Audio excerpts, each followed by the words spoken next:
Hi there, my name is Ray. Welcome to my channel where I talk about healing yourself in order to live your dream life. If you wonder how is healing myself connected to living my dream life, the answer to that is actually quite simple. Most of us carry trauma and pain and belief systems from our past that control us and our whole reality right here, right now. If we don't dismantle those belief systems and get to the core of where they're really coming from, what caused us to believe all this in the first place, we will always just be like the NPCs in this game of life. So, if we don't dismantle our belief systems by looking at where it's really coming from, neither me or you will ever live a happy and fulfilling life. So if you're ready to go from NPC to a real player, hit that subscribe button and let's get right to it. Today I'll be talking about 3 things that personally helped me to heal myself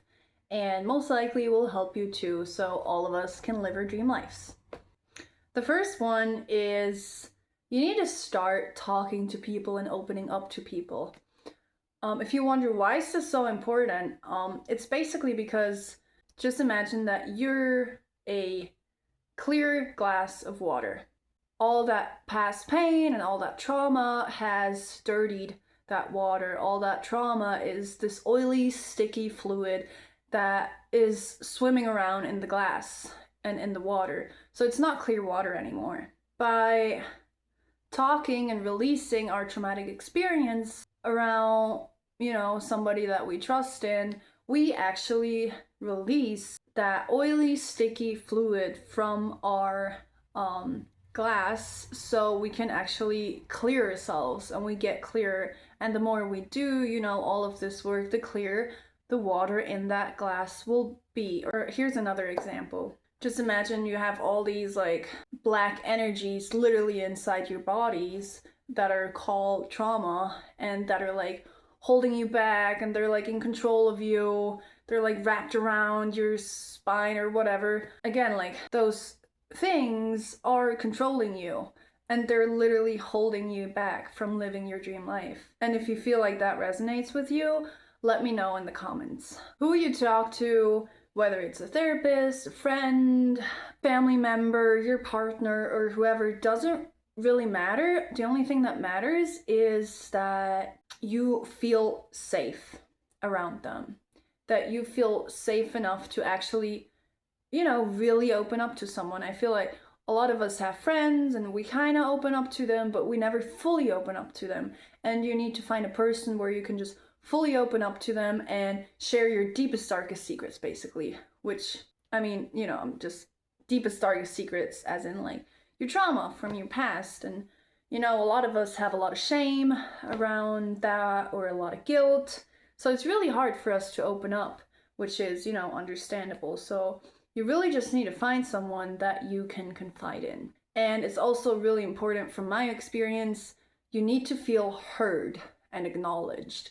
If you just talk about your traumatic experience and the other person just kind of dismisses it and like doesn't even really care, you still won't feel heard. So that oily, sticky fluid is still going to be in your jar. So make sure it's someone that you feel safe with and someone that really hears you. That's why in a lot of times a therapist is a great option, and it doesn't have to be a conventional therapist. It can be a shaman too, whatever you prefer, because they're actually able to give you like exercises. They're able to like actually work with you, whereas a friend or a family member might just be able to like hear you out and, still they're able to give you their experience or like their perception of things, but they won't be able to really like work with you. They didn't study any of this, and there's like so many amazing techniques out there that you can practice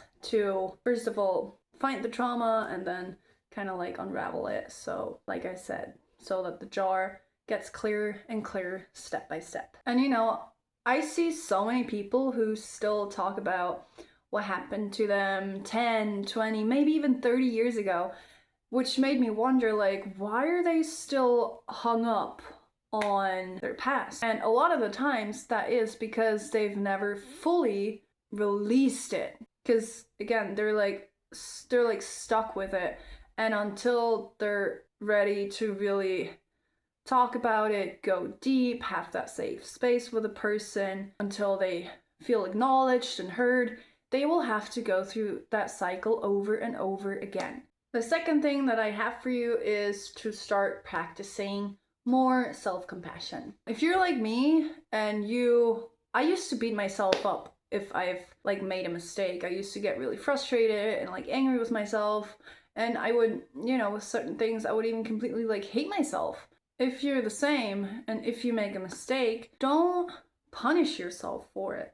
Remember, it's okay to make mistakes. Making mistakes is literally an essential part of growing. In my opinion, there's really no such thing as mistakes, because everything is really just an experience. And also, whatever you did in your past or what happened to you is what brought you here, and it was all meant to happen. Even if it was horrible, all these things, even the most horrible things, are what got you here to this point.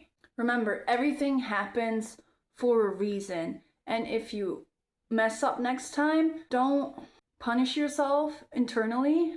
Maybe try saying, I'm human and it's okay to make mistakes. It's okay to not be perfect and not to get everything right away. It's okay to figure things out. It's okay that you need time, that we all need time. And again, you're not letting yourself off the hook. You're just teaching your brain that you still deserve kindness and compassion, even, or I feel like especially when you're imperfect, because at the end of the day, we're all imperfect. We all make mistakes. It's, again, such a natural part of this human experience. It's such an essential part for growing as human beings. The third and last tip or advice I have for you is to strengthen your mind-body connection. A lot of us are so much in our heads nowadays. We are so much up here that we completely like forget about the rest. If we're just constantly up here all the time, thinking, overthinking, worrying, we are neglecting our needs, and we stop feeling our bodies. And our bodies are extremely intelligent, and they will always tell us what we need as long as we're willing to listen to them, as long as we actually, reconnect to our bodies. Studies have shown that if you treat your body with care, proper sleep, movement, nourishing food, it boosts self-esteem and emotional stability. So even just going for a walk makes your body release serotonin and oxytocin, like the feel-good and the bonding hormones. Even just a small walk in the park can help you feel so much better, because once again, you are moving your energies. If you're constantly just, you might get up in the morning, you might go to work, you might sit at a desk for like 8 hours, and then all you do is go back home, sit on the couch, and then you go to bed. And if you're not happy with that, it's your body telling you like it's not doing well, because you're missing that movement of energies. I am convinced that we as human beings need to start moving our bodies more, because then we're not just moving our bodies, but also like all the energies within it. So, one of the most loving things that you can do is to start caring for your body more. However you feel like doing that, whether it's, starting with meditation, or slowly eating better, reducing your sugar intake, even if doing a fast, maybe some gentle yoga. It doesn't have to be, that's the thing, you don't have to go from doing nothing to running a marathon.